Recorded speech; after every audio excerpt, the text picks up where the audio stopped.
What's up, guys? Thanks for staying tuned again. One more time. Thanks for checking out Matt Jones Auto Stuff. This is Auto Tech Matt here with you.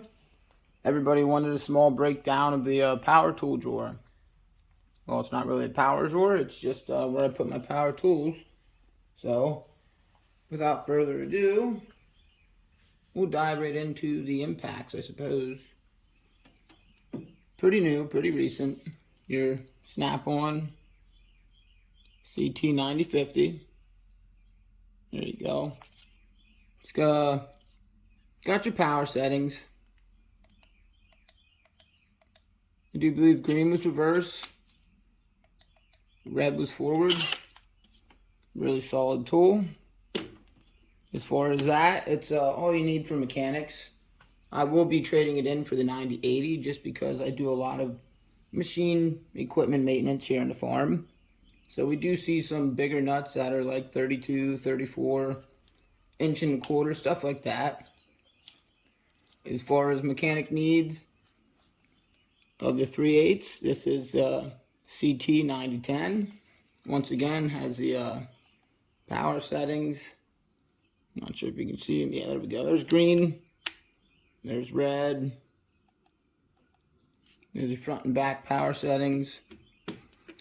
I have the big 5 amp hour batteries. They're nice. They're solid batteries. I'm not sure how many different kinds of batteries Snap-on makes versus DeWalt with their, I do believe this is a 2.0 amp. Back here is a 3.0, or not, it's a 5 amp. I would have a 3.0. Oh no, there's another 5 amp. I must have got rid of the 3.0s. Aside from that, I have one big one for the grinder, which is an 8 amp. The grinder and the Sawzall. 3/8 long reach impact. This is brushless. Love it. Gets you into your hard to reach places, whatever you need to say. I do grab my 1/4 inch a lot, even though it is down at the bottom. This is brushed. Get your part number in there because I love it. It's your CTR 714A. Once again, it's brushed, but it is like, it's your high-speed ratchet. I do grab this quite often. Really solid ratchet to have. Just a spare battery down here. I do have 6 or 8 batteries, but every tool's got a battery in it. The light's got a battery in it. And there's one on the charger. Big fan of the mag boots, as you've seen before. They're really solid, just like that. I just throw it down in the box on top of other stuff. Once again, mag boot on the CT861, or maybe this is 761, I forget now. I put the boot on. But that's your brushless 3/8 impact with the toggle switch. As far as, you know, suspension and braking components and stuff like that, that's really my go-to ratchet or impact. This is more bigger stuff, subframe bolts, things like that, diff bolts, whatever the heck needs to come out in that line. This would be your axle nuts, your lug nuts, frame bolts, some machinery work, other stuff like that. As far as other impacts, this is a very recent one I got. I've been using it to give it a little review. Big shout out to Chris at Enright Auto. He made me pull the trigger and get that. As far as, you know, brake jobs, doing your calipers, whatever. Get right in there. It's nice. No running for the wrench to bust a caliper hanger or caliper bolts loose, and then the ratchet to zing them out, or midget ratcheting wrench to zing them out. That's an all-in-one job right there. It makes the wrench and the ratchet obsolete. Throw your socket on, your swivel, whatever, and zing them out and get the work done. I will be doing a further review on that, but so far I freaking love it. I really do recommend it. Not sure if I can give you a part number like Snap-on, but we'll try it here once. Alright, yeah, we got a part number here. It is the 2565-20. I do believe on the box it said 2565-22, as it was a kit with two 2-amp batteries, the gun, and the charger. But I don't know, under $300, I couldn't beat it. It was a whole deal down at my local Home Depot. They wanted $200 just for the bare right angle impact.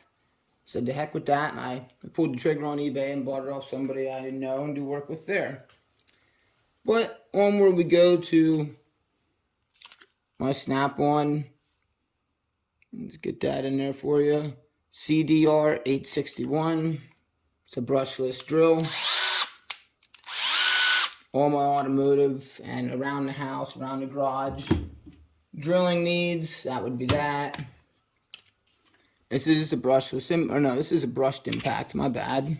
This is a brushed hex impact, not sure if you can see that part number, but it is CT761 AGQC. It's a wild one, but that is your quick connect, quick disconnect, whatever you want to say, hex impact. I love it. You know, small stuff like tearing a deck up and whatnot, it works. It's great for all that.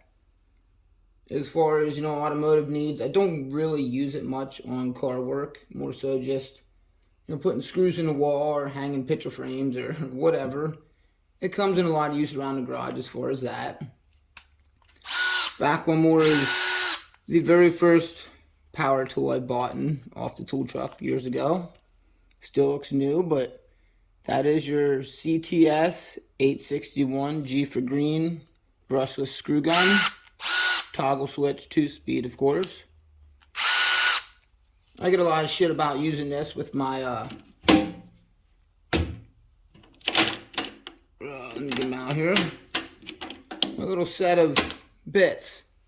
People like to give me shit about putting my 10mm in there and 8mm in there, whatever, and zinging plastics off, underbody plastics, fenders, bumpers, fender wells, whatever. But if you ask me, that's honestly what this is used for. It does have your little power settings, so if you're putting under plastics on, set it at 5, run them in there, they're locked.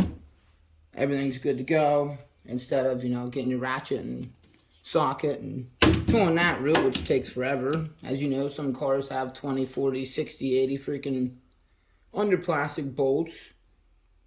But aside from Snap-on stuff in the PowerDrawer, it would just be what's left of my construction years. The DeWalt 20-volt brushless 1/4-inch hex impact. It's a powerhouse, mainly for construction and around the farm needs here, really. Back here is my hammer drill. It's also brushless. 2-speed with, you know, your hammer drill setting, your regular drill setting, and all your variable speeds. I do believe, yeah, this is a 1/2 inch. Just just my old antique brushed 20-volt Sawzall. I got the whole works of blades for that over on the shelf. And then, as I was going on about earlier, just my 20-volt brushless XR grinder. I do have lots of death-like looking wheels for that, and a chainsaw blade for it, but that's all here nor there and besides the point. That's just a little bit of what's here in the power tool drawer. There are some more cheaper, like battery ratchets and impacts and stuff like that over at the other farm, over at Grandpa's garage and his car lot, and up in the barns, etc. But here now, that's what I have. That's what I use. Everything's pretty commonly used, I'm not going to lie. Now it's getting warmer out, doing more outside work and cleaning up for the summer. We are using all of our DeWalt stuff more. I have been using the impact more, or the 1/4-inch hex impact and the screwdriver. But that's that. What you see is what's there. That's my power tool drawer. So far, it's slowly gaining more inventory, as you can see. I got the new impacts the other week, traded in my DeWalt ones. They were really old. Not really, they were 2020, but they were beat to hell and back. Excuse my language. And once again, big shout out to Unright Auto Thanks to Chris for making me pull the trigger on that with his wonderful brake caliper job, whatever he did with his shorts. Big shout out to him. That's the reason I pulled the trigger on that and got it. It works great, and we will do a further review on that here in the future. Until then, thank you all for watching. This is Autotech Matt out. Peace.